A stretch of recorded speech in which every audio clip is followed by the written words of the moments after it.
Kristan Heneage, front three. Nice show there. It is. We're at England's training ground, an amazing venue for them to learn how to win the Euros. It's beautiful, isn't it? It is, and what better time to talk about Russia than this, England's first game in the Euros.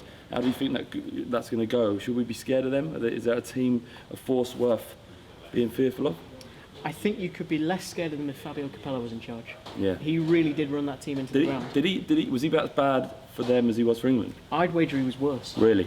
He was cut loose about, I want to say, 3 years before the end of his contract. Incredible. And the team, the striker Artem Dzyuba, who's kind of seen as the big threat for them in this tournament, even he said that the training camps were just so horrible to be in. They just weren't fun. Yeah. Everyone kind of stayed in the room and didn't really do anything. So who's the new guy? A chap called Leonid Slutsky, who was a player up until he was 19 and was forced to retire after he fell out of a tree trying to rescue a cat. Very true.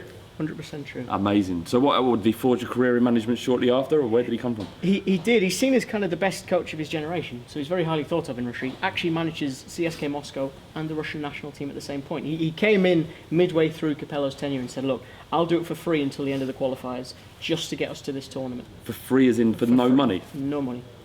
That's unheard of. Not a single penny. He loves his country. You can't fault the man's passion for that. So we should be worried. He's got 11, a squad of players that are passionate, that are playing for the right cause. We've seen at Tottenham and Pochettino what happens when you galvanise a group of players. Is that what we can expect? They'll be galvanised, but they've also lost one of their star men in Alan Zagoev, who was, in fairness, a very highly rated player at the last tournament. He did very well against Poland, I believe, and a few of the other teams in the group stages. Out with an ankle injury, so you've got to put Shirikov in there, who's a little bit more experienced, not as natural a fit, I would argue, for that number 10 role, because they tend to play a 4-2-3-1. Artem Dzyuba, the big man up top, that's who you've got to watch out for, though. He will be the danger without question. And what kind of football do they play? Is it direct to him? It can be, because he's physical. This is the thing with Dzyuba. He can do a few different things. He's very versatile in that sense, so it lets them do a variety of different things, but they will try and give it to Shirikov and see what he can do, see what passes he can pick. They like to play with that number 10. It's a little bit of a throwback in that sense. So given your knowledge of the Russian team and obviously your obvious knowledge of England, how do you think the game's going to go? I can see England winning this one. The one thing you will say about Russia is that central defensive partnership of Berezutsky is a little bit creaking at this point. They're getting old, that defensive partnership, and I think if England can get at them with pace, in fact what I would say is if you can put Jamie Vardy on the shoulder of Berezutsky, you've got a good chance of getting in behind him and causing problems. Hodgson's been playing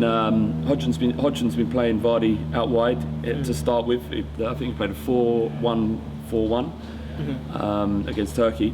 Is that the right way to play? Are we going to set up with two up top and a diamond in midfield? What would be the correct way? I think the diamond's a good shout, personally. I think, as I say, put Vardy on the shoulder.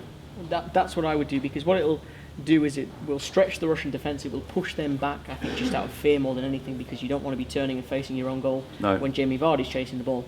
That in turn will open up space for someone like Harry Kane, who he's not as mobile as Jamie Vardy, which is not a criticism as much to say Jamie Vardy's very fast. And that will then open space for him to pick his moments, pick his shots. And in that sense, I think they're a perfect tandem, Vardy and Kane, for situations like that.